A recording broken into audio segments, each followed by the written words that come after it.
ओम शांति। आज 19 अगस्त 2022 है और आज प्यारे बाबा के साकार रूप से चले हुए मधुर महावाक्यों को स्पष्ट करेंगी आदरणीय आशा दीदी। ओम शांति दीदी।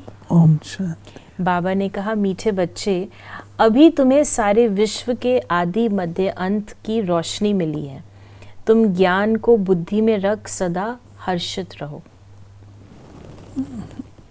ज्ञान एक ऐसी चीज़ है, ज्ञान माना समझ, ज्ञान ऐसी चीज़ है जो आपको सदा हर्षित रख सकता है। तो बाबा कहते हैं हर्षित रहो, ज्ञान को अप्लाई करो। प्रश्न है, अभी तुम बच्चों की बहुत ज़बरदस्त तकदीर बन रही है, कौन सी और कैसे? अभी तुम श्रीमत पर चल 21 जन्मों के लिए बाप से बेहद का वर्षा ले रहे हो। श्रीमत पर तुम्हारी सब मनोकामनाएं पूरी हो रही हैं। ये तुम्हारी ज़बरदस्त तकदीर है। तुम 84 जन्म लेने वाले बच्चे ही चक्र लगाकर अभी ब्राह्मण बने हो, फिर देवता बनेंगे। ऊंची तकदीर तब बनती है जब बुद्धि योग बल और ज्ञान बल से माया रावण पर जीत पाते हो। तुम्हारी बुद्धि में है कि हम बाप के पास आए हैं अपनी तकदीर बनाने, अर्थात लक्ष्मी नारायण पद पाने। बाबा ने जो बात कही, तकदीर तुम्हारी बनती है जब तुम ब्राह्मण बनते हो। उससे पहले तो हमारी तकदीर जो है वो बनती नहीं है, क्योंकि तकदीर बनाने का ज्ञान नहीं है। अपने श्रेष्ठ भाग्य को बनाने का ज्ञान है श्रेष्ठ कर्म। श्रेष्ठ कर्म कौन से होते हैं वो भी तो हमको नहीं पता। तो बाबा आकर के हमको श्रेष्ठ कर्मों का ज्ञान देते हैं। गीत है तकदीर जगा कर आई हूँ, ये भगवान की पाठशाला है। यहाँ है ही भगवानुवाच बच्चों प्रति।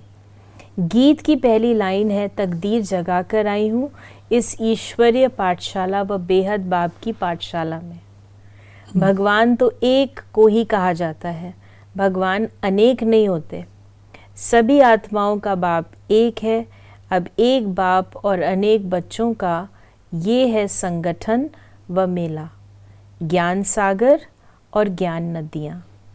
पानी के सागर को ज्ञान सागर नहीं कहेंगे। ये बाबा कहते हैं कि ये क्यों कहा बाबा ने कि नदियों को लोग पतित पावनी कहते हैं। अब ये बात सोचने की है, क्या पानी से हमारे पाप धुल जाएंगे? पानी से शरीर तो धुलता है, परंतु पाप कैसे धुलेंगे? पाप पानी से नहीं धुलते हैं। पापों को धोने के लिए क्या चाहिए? ज्ञान चाहिए। तो ज्ञान सागर से ज्ञान नदियाँ जो निकली हैं उससे पावन बनते, ना कि पानी के सागर से। बाबा ने कहा, आज कहते हैं कृष्ण जन्माष्टमी है। अब अष्टमी क्यों कहा है? शास्त्रों का जो सार है वो तुमको समझाया जाता है। चित्रों में भी दिखाते हैं विष्णु की नाभि से ब्रह्मा निकला। ऐसे नहीं विष्णु बैठ ब्रह्मा द्वारा शास्त्रों का सार समझाते हैं, नहीं। परम पिता परमात्मा शिव परम धाम से आकर ब्रह्मा तन का आधार ले तुमको ये राज समझाते हैं। देखिए, ब्रह्मा को ज्ञानदाता कहा गया। ब्रह्मा मंत्र है, ब्रह्म ऋषि है, ब्रह्म ज्ञान कहा जाता है, ब्रह्म मुहूर्त कहा जाता है।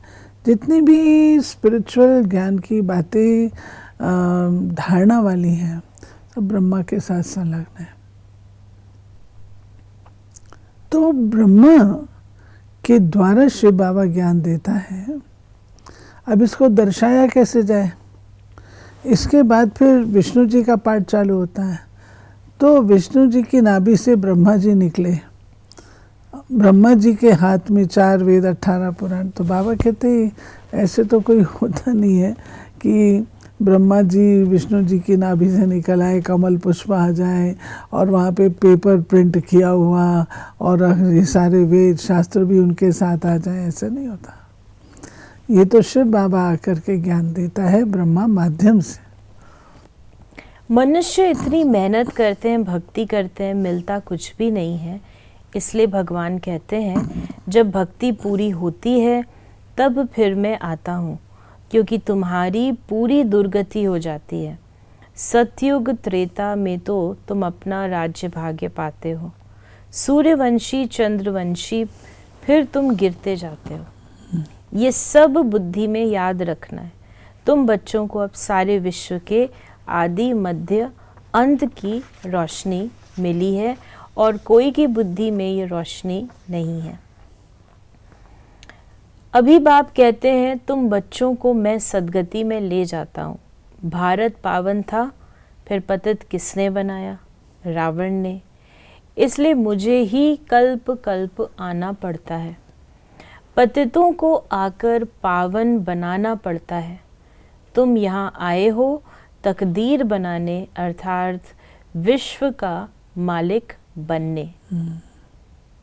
बाबा ने कहा, बाप समझाते हैं ये बुद्धि में रखो, तुम ही सो देवी देवता थे, अब ब्राह्मण बने हो, फिर देवता बनेंगे। ये बाजोली है। फिर बाबा ने हम बच्चों को कहा, जब बाबा बाजोली कहते हैं तो बाजोली अर्थात जो बार बार समरसॉल्ट, कलाबाजी। तो बाबा ने कहा कृष्ण जन्माष्टमी है, तो बाबा फिर से स्पष्टीकरण कर रहे हैं। आज है श्री कृष्ण जन्माष्टमी। कहते हैं देवकी को 8वां नंबर बच्चा श्री कृष्ण पैदा हुआ। अब 8वां नंबर कृष्ण जन्म लेगा क्या? कृष्ण का जन्म तो होता है सतयुग में, वो वैकुंठ का फर्स्ट प्रिंस है, उन्हें फिर द्वापर में ले गए हैं। तो ये गपोड़ा हुआ ना। अब तुम बच्चे जानते हो कि अभी वो आत्मा अंतिम जन्म में पड़ रही है। सतयुग में कृष्ण के माँ बाप को 8 बच्चे तो होते नहीं हैं। ये शास्त्र भी ड्रामा अनुसार सब पहले से ही बने हुए हैं। अब बाप सभी शास्त्रों का सार समझाते हैं। भगवानुवाच, तुमको ये ज्ञान सुनाते हैं। इसमें गीत व श्लोक आदि की बात नहीं, ये तो पढ़ाई है। बाबा कहते हैं कि एक होता है भजन, कीर्तन, मंत्र जाप आदि आदि। ये यहाँ पर मैं अलाउ नहीं करता हूँ। मैं करता हूँ कि तुम पढ़ो। पढ़ाई माना धारणा करो। ये वही महाभारत लड़ाई है जो कल्प पहले भी हुई थी। मूसल आदि नेचुरल कैलामिटीज़ जो हुई थी वो फिर होनी है। देवताएं कभी पतित दुनिया पर पैर नहीं रखते हैं, महालक्ष्मी का आह्वान करते हैं, हर वर्ष उनसे धन मांगते हैं। लक्ष्मी नारायण दोनों इकट्ठे हैं। महालक्ष्मी को 4 भुजा दिखाते हैं, दीपमाला पर उनकी पूजा करते हैं। तो महालक्ष्मी यानी अगर हम उन्हें इसको और स्पष्ट करें, जो महालक्ष्मी की पूजा करते हैं, अगर विष्णु का ही एक प्रकार का स्वरूप हो गया। देखिए, श्री लक्ष्मी और श्री नारायण ये दोनों ही पढ़ाई के आधार से बने। अगर श्री नारायण का पद ऊंचा है तो लक्ष्मी जी का भी कम तो नहीं है। दोनों को इक्वल उसमें दिखाते हैं। फिर भी श्री नारायण का एक घड़ी के लिए मान लें तो श्री नारायण को विष्णु जी का साकार रूप माना जाता है। विष्णु जी के 4 भुजाएं हैं, वो श्रेष्ठ प्रवृत्ति मार्ग का प्रतीक है। विष्णु जी अकेले पावन बन के क्या करेंगे? लक्ष्मी जी भी तो चाहिए ना साथ में। नारायण अकेले तो नहीं होंगे, लक्ष्मी भी चाहिए। इसलिए वहाँ विष्णु की 4 भुजाएं और यहाँ पे महालक्ष्मी की जब पूजा करते हैं तो उसमें नारायण भी सम्मिलित है शुद्ध प्रवृत्ति में। तो इसलिए महालक्ष्मी जी की भी 4 भुजा होती है। तो ये हम एक ही रूप कह सकते हैं एक प्रकार से, क्योंकि नहीं, वो पुरुष रूप दिखा है, वो माँ का रूप दिखा है। दोनों में अंतर है। वो दोनों सत्यों की सृष्टि के दोनों से, लेकिन नहीं तो अगर केवल विष्णु जी का रूप दिखाएं तो सिर्फ होगा केवल पुरुष वर्ग ही विष्णु और ज्ञाता और अधिष्ठाता बन सकता है, महिलाओं को वहीं से कट कर दें। तो महिलाओं का भी दिखाया गया है कि ऐसा नहीं है कि महिला नहीं हो सकती, वो भी ऐसी बन सकती है।